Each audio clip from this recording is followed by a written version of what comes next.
Hello, and welcome to our first podcast episode of Clean Energy Dialogues. My name is Thiago Barral, and I'm president of EPE, the Brazilian agency responsible for energy statistics and planning studies to support the Ministry of Mines and Energy of Brazil. We are co-hosting these podcasts with the 21st Century Power Partnership, an initiative of SEM, the Clean Energy Ministerial, that has been around since 2012. EPE and the National Renewable Energy Laboratory, NREL, have been strong partners in helping to run the Power Partnership initiative. We are excited to kick off this first episode as a contribution to the upcoming 12th Clean Energy Ministerial meeting being hosted by the government of Chile.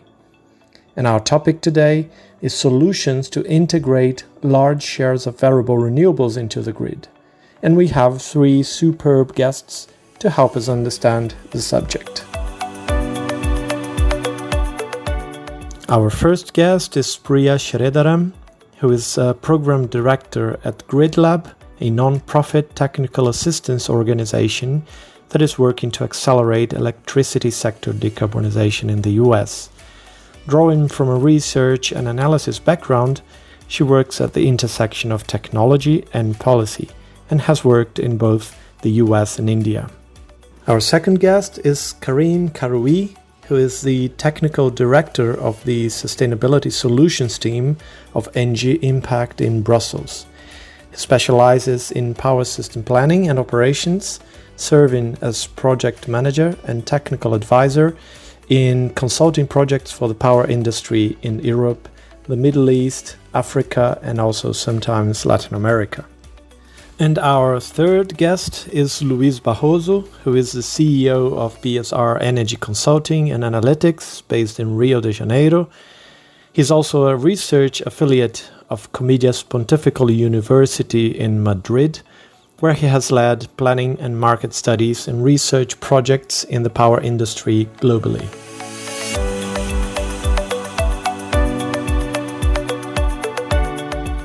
Thanks to our three guests, let me start with you, Priya. While looking into the past 10 years, we have seen worldwide a huge growth in the integration of variable renewables, particularly wind and solar. And of course, there has been a lot of learning as more experience was accumulated, as modeling tools, market design, regulation have evolved. Technology has also evolved quite a lot. So what would you highlight as the main challenges that have been successfully addressed so far? And what do you see as the next generation of challenges that still requires effort to get us prepared to address? Thank you, Thiago. And it's a real pleasure to be here. It's such a great group of experts. This is a really great question, and it's a bit hard to answer concisely, but I will try to do my best at that. I think there's a lot to feel positive about in terms of the challenges we have successfully addressed in the categories of policy, grid operations, technological advancements, economic feasibility, planning and analytical tools, market design and deployment. You know, the entire narrative around clean energy has changed over the last decade. It's no longer considered to be a fringe resource, but a main resource that is competitive on its own merits. And it's no longer a question of what green premium are you willing to pay, which was really the key question about 10 years ago. We had all these studies around what would be the cost to reach a 20% renewable portfolio standard or a 30% RPS. Of course, everybody knows that this overall narrative change has been driven largely by the dramatic cost declines we saw in renewables, particularly solar PV over the last decade, and then later with batteries. And as a result, the level of awareness on this resource is broad, and it's not just relegated to electricity circles anymore. Everybody is talking about clean energy, from customers to utility CEOs to Silicon Valley entrepreneurs to politicians, and that's huge. Let's take operations, for example. At one time, operating coal power plants flexibly would have been unthought of. But now that's not unusual, and we see coal power plants able to operate down to fairly low minimum operating points. That's true in the US and in India as well, where USAID, my former employer, was engaged in an impressive effort with grid operators and regulators to try to accelerate the transition to flexible coal. We're also now seeing opportunities for renewables providing grid services, whether it's regulation or other ancillary services.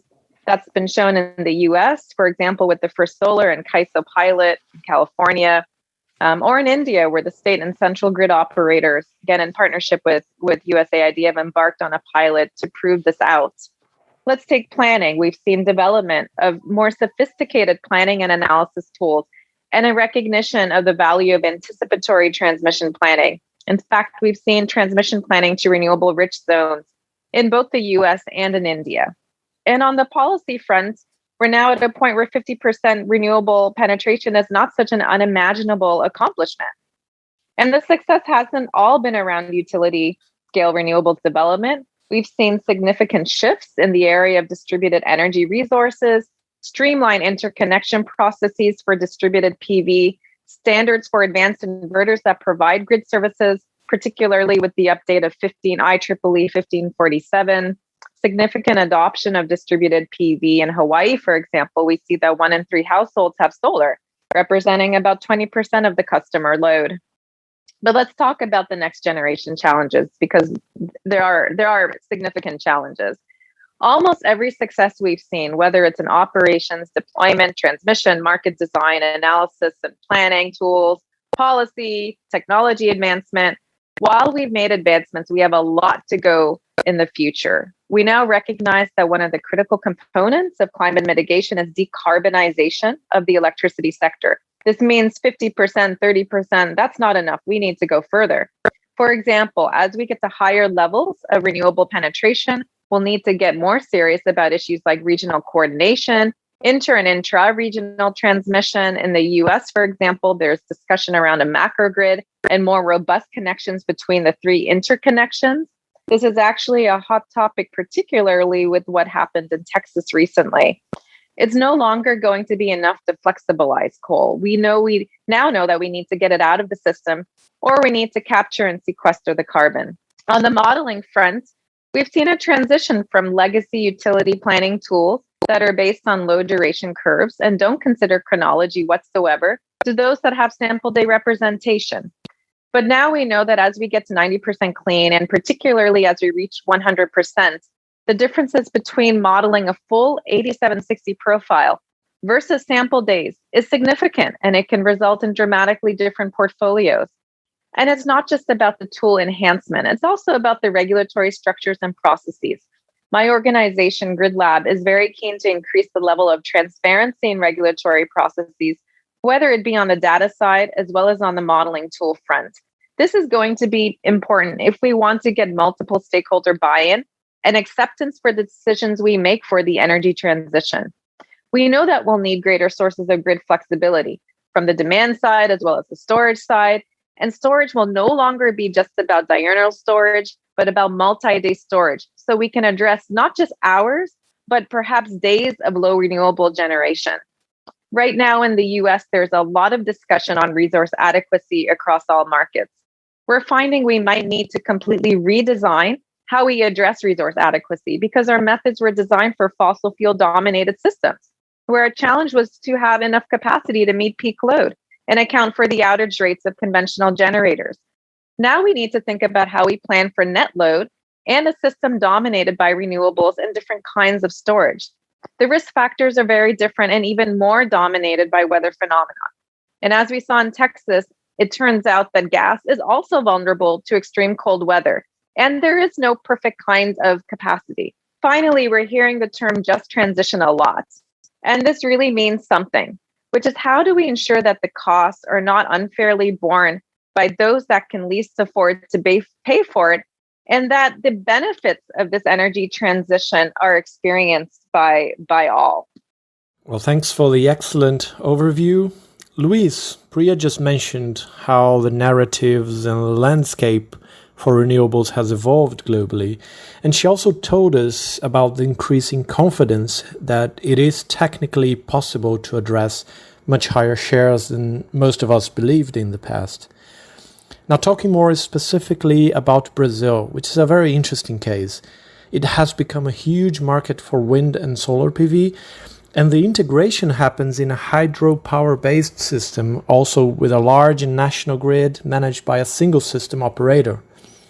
In a recently published study in which PSR participated, some scenario analyses were carried out with detailed system modeling to assess how to effectively integrate much higher shares of wind and solar and still preserve reliability. Would you please tell us briefly about this study and what we can learn from it?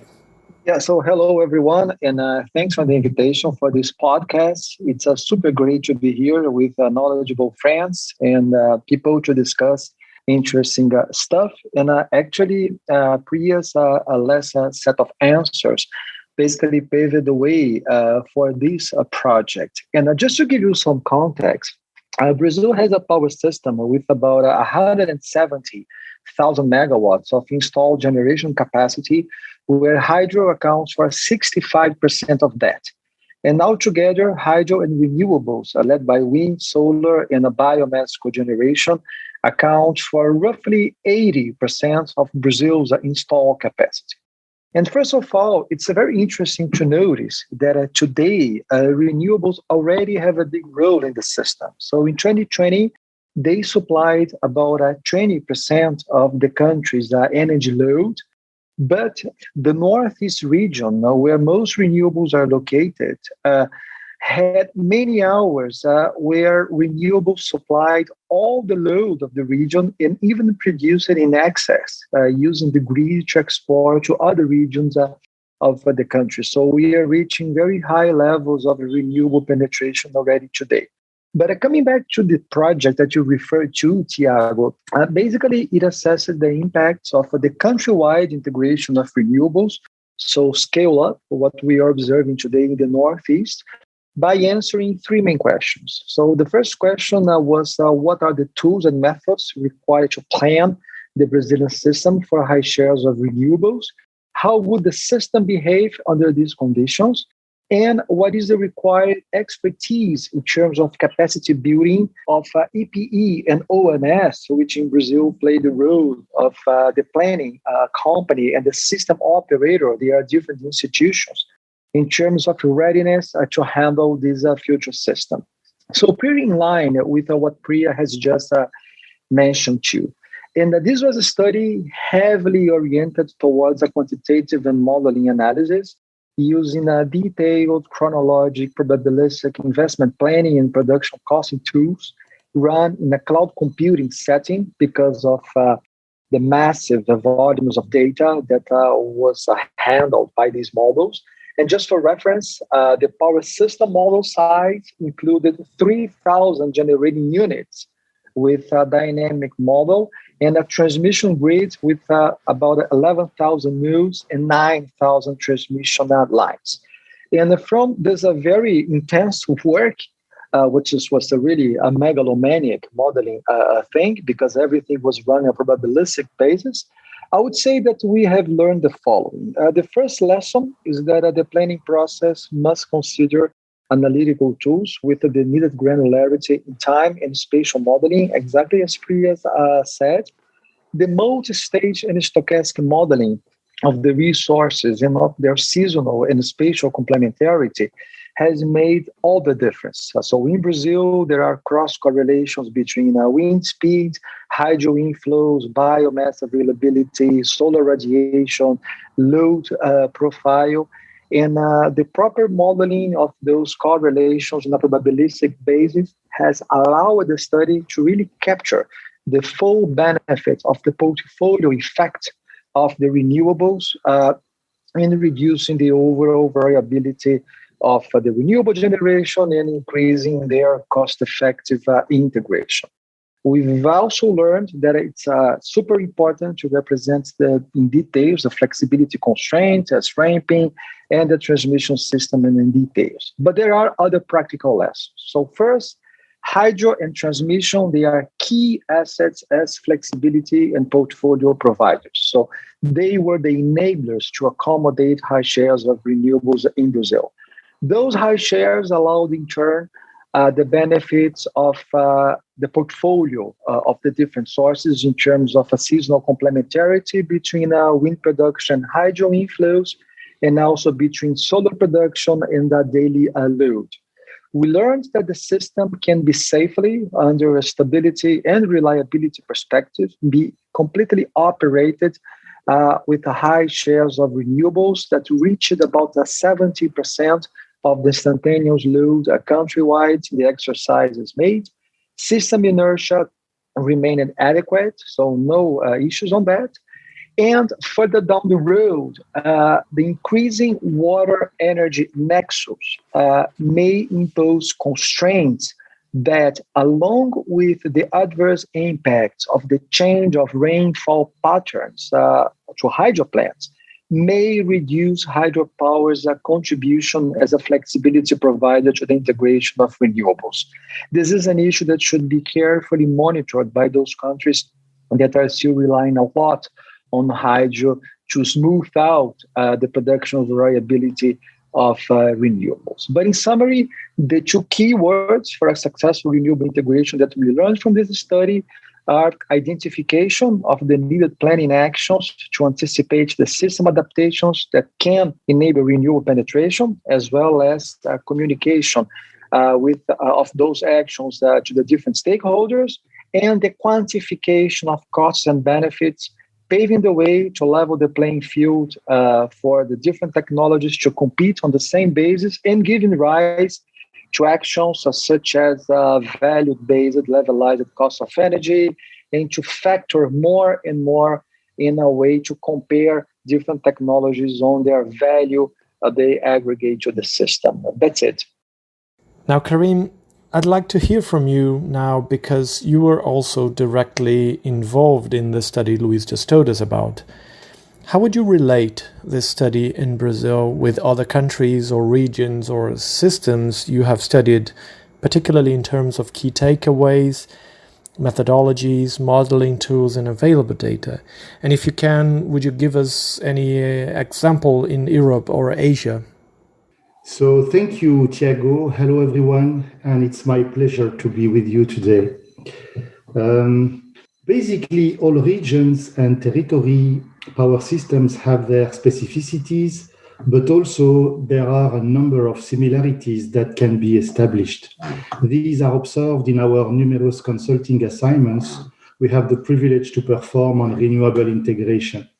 Now, let's try to compare and say a few words about Middle East and Europe. On the Middle East, and I will focus on the Arabic Peninsula, the solar potential, as you may imagine, and to a lower extent, the wind potential are very, very large. Solar almost everywhere, but there are also very good wind spots on the western part of the Arabic Peninsula. And thanks to the cost effectiveness of this technology, the target in renewable integration are becoming very ambitious, and the connected capacity are expected to grow very, very rapidly. There are similarities with Brazil, as the entire region that were importing could become exporting. Some corridor heavily loaded, generally in the same direction in the past, we'll see the direction changing several times a day. New corridors in terms of transmission might become needed and will need to be built. Also, like Brazil, the generation matrix will see mainly renewable addition thanks to their economic advantage. However, unlike Brazil, the storage function of the large hydro dams does not exist, and we might see perhaps a bit faster the storage by batteries appearing as they become more and more attractive solution. So this might be a strong difference with Brazil. The mitigation measures are generally the same, is to better interconnect, especially during winter, where the load drops significantly, temperatures are lower, air conditioning needs is also lower, and therefore the renewable output remain the same, and potentially they even increase thanks to the lower temperature. So the next option becomes the use of renewable output in excess to potentially create new form of storage to produce green gas, such as H2 or ammonia, enabling interseasonal storage and or the export of this energy to other regions, typically to Europe or to East Africa. Now, if you go to Europe, what can we say? The picture is a bit different because in Northwestern Europe, there is a very large wind potential, but it is offshore. And in comparison with Brazil or the Middle East, there is less solar potential. Therefore, the vision is to try to replace the offshore oil when depleted by offshore wind, as there are a number of similarities. Offshore platform logistic, importance of harbor, so the industrial chain are not that different. The potential is significant in the North Sea in Europe. 90 megawatt in the low scenario, up to 90 gigawatt in the low scenario, to up to 200 gigawatt in the high scenario.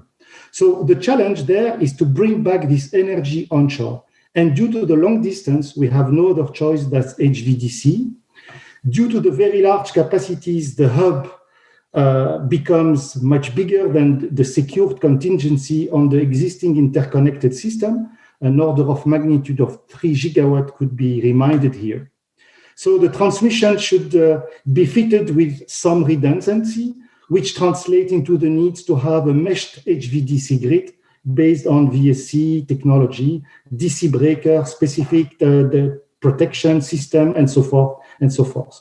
So a recent project funded by the European Commission looked at such an architecture from the regulatory, technical, cost-benefit point of view, and it allows to show what should be the next steps.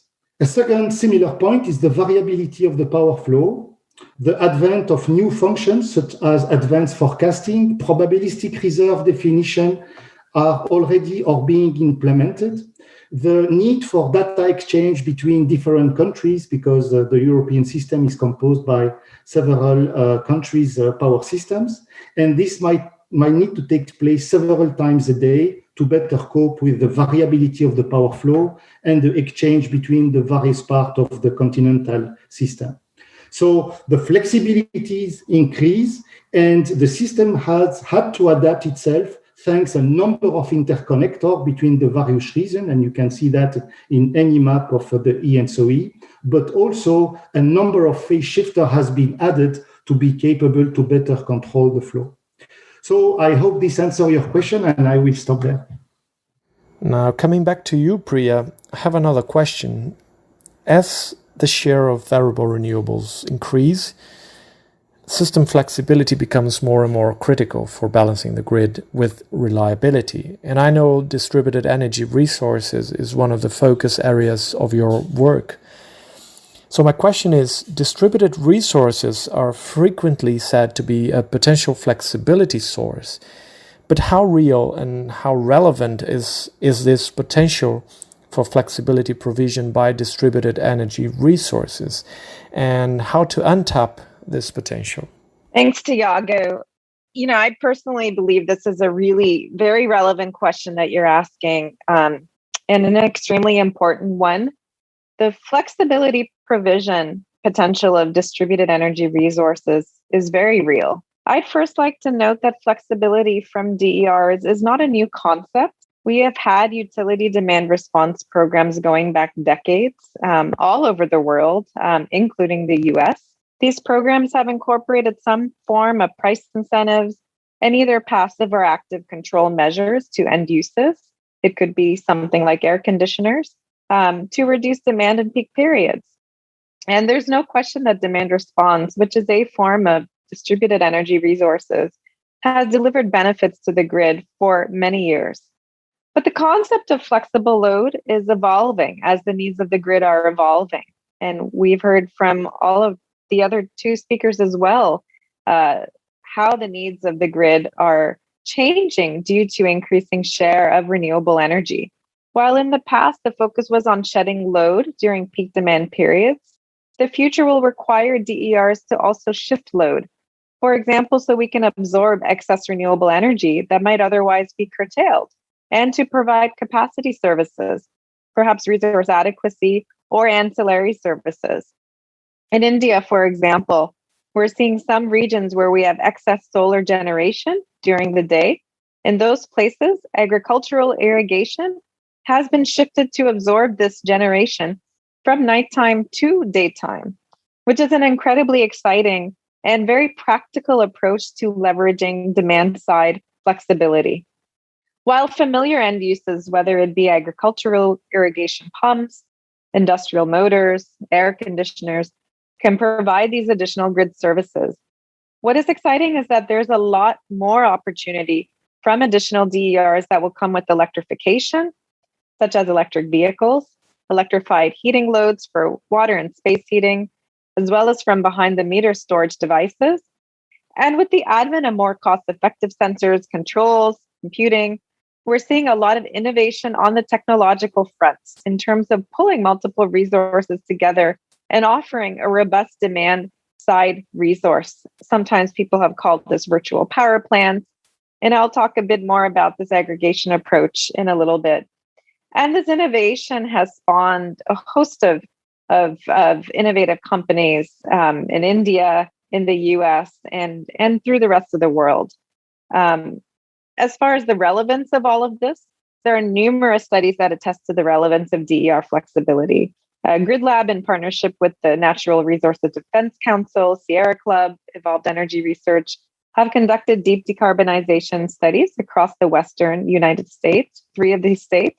What we found in Colorado, for example, which was one of the 3 states we analyzed, was that we could reach upwards of 95% plus renewable energy in the power sector with minimal levels of battery energy storage if we enabled load flexibility through smart charging of electric vehicles and by enabling load shifting of electric water and space heating.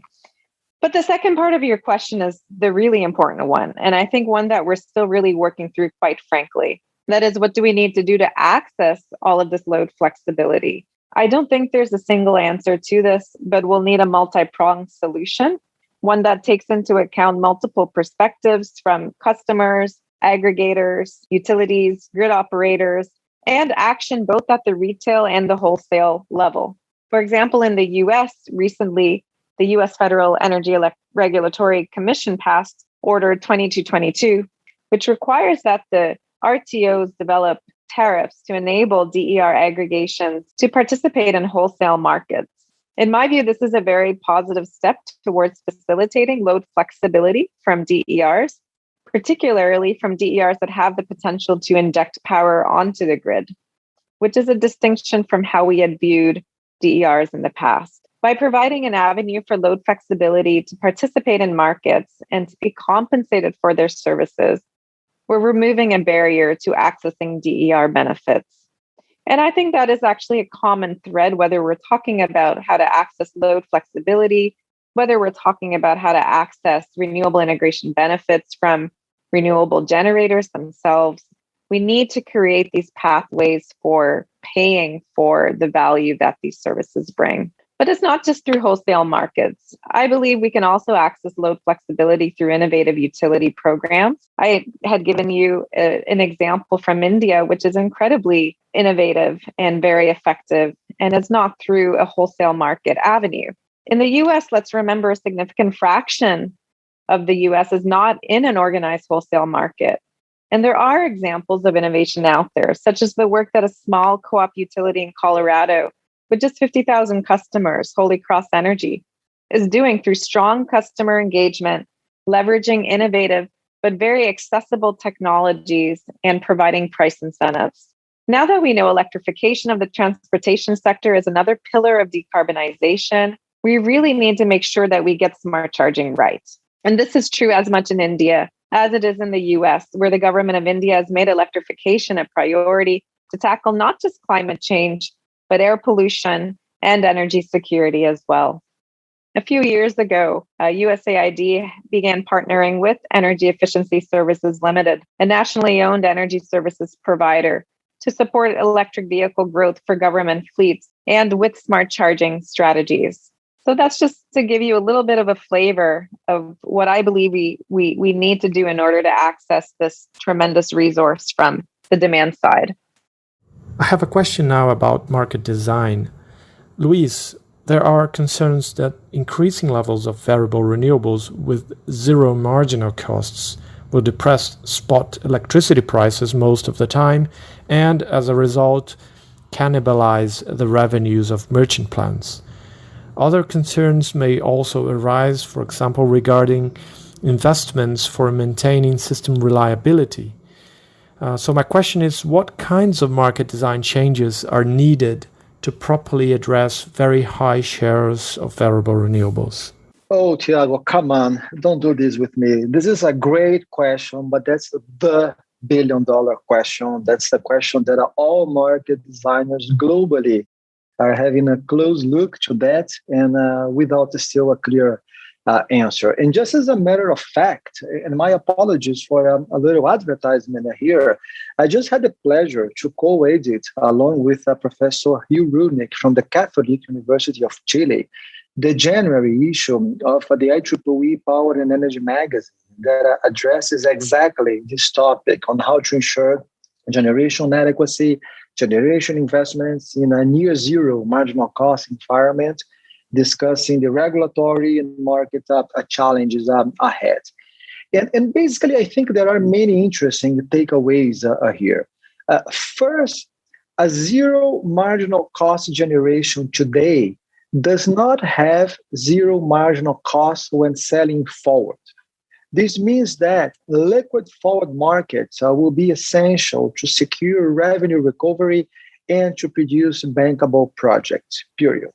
We need to develop the forward market so that prices on these markets can provide some guidance and basis for generation investments. The main issue, in my view, is to what extent these forward markets will be regulatory driven or will be market driven, and also to what extent they will trade short, mid, or long-term products, and possibly a combination of them. There are many interesting parallels between today's challenges with renewable-dominated systems and the challenges that the hydro-dominated systems, for example, in Latin America, have already been addressing for decades. So, for example, Brazil has always lived with an extreme variability of spot prices, which have historically alternated on a seasonal basis between a few months with very high prices driven by scarcity pricing events, and other several months or even years with almost zero prices when hydro resources were abundant. And in many Latin American countries, regulators, they have imposed minimum mandatory forward contracting requirements to ensure the liquidity of those long-term forward markets via long-term financial instruments. And this has complemented the voluntary bilateral market for these products. There is a wide variety of implementation arrangements. For example, in Chile and Peru, simple forward energy contracts are mostly practiced. In Brazil, the energy contracts, they are bundled with a reliability product. And in Colombia, a reliability product is auctioned, is traded standalone as a specific product to the market, with energy contracts being traded in parallel. In my view, the experience of these countries in adapting their market design to deal with the high shares of generation with almost zero marginal cost can be super useful for other markets in other parts of the world that are addressing similar challenges with the emergence of renewables, and specifically, actually, especially for those countries that do not have enough liquidity of a long-term financial contracts to hedge risk.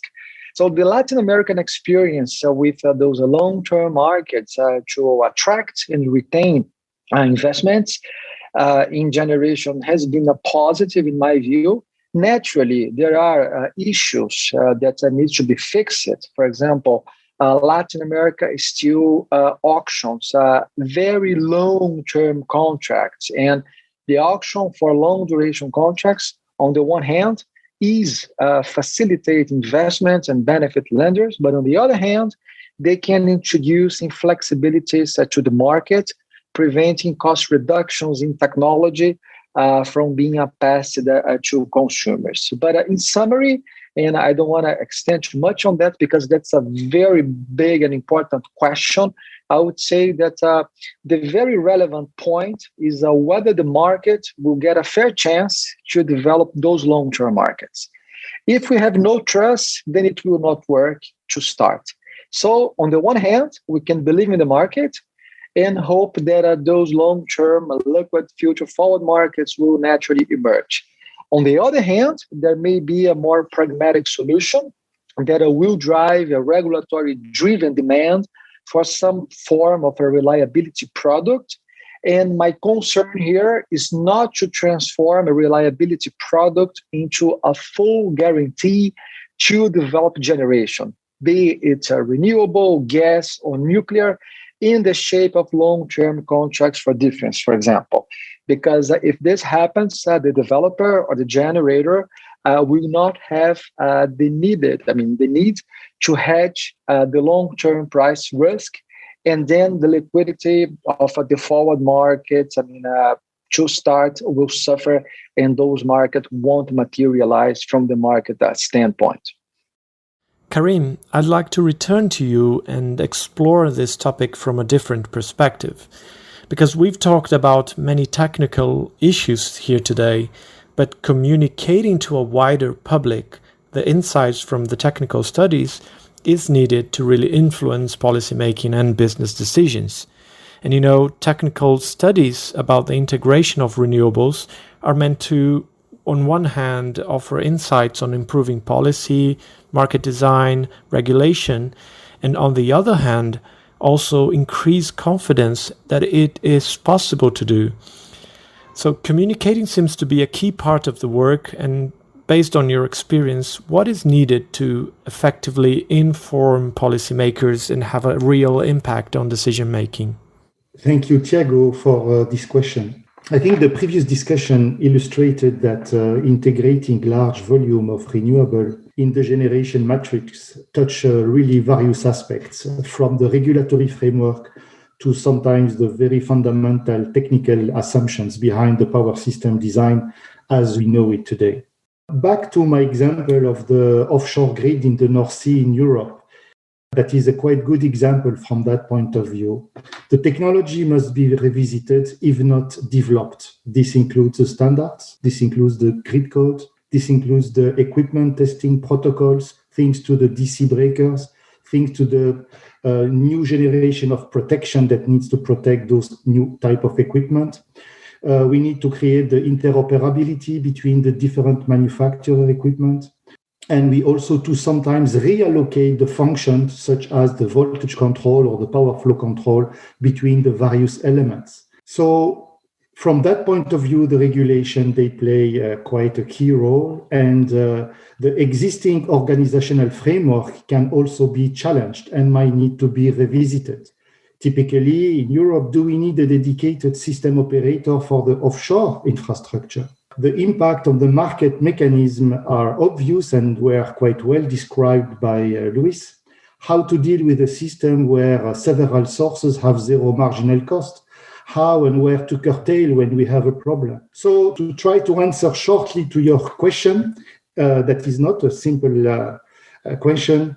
It's important to have strong and robust feasibility studies with perhaps at the core of the objective, the goal to reduce the level of the typical uncertainties on the fundamental assumptions, especially on the economic studies, because those are the key question at the decisional level, and also to try to open or to define the possible routes and the road mapping for the reduction of the costs and the risks. So I think this is a core to convince the decision maker. Just to give an example, those were the key objectives, the high-level objective assigned by European Commission behind the promotion project in the frame of the H2020 Innovation Framework Agreement. The second one is perhaps a recipe. We'll need to see where it does lead us in Europe. And it's perhaps to build alliances between a set of key partners. And when I say key partners, is really to try to gather all the various stakeholders, asking them to perform recommendation on a given objectives. And The key partners should range from the manufacturer, the system operator, the renewable power plant operator, the regulator, and they need to be capable to cooperate together with the authorities through pilot projects to really evidence the consistency of a proposed plan for this new massive renewable, I would say, generation matrix in which we are entering into. So I will stop here, but thank you again for this question.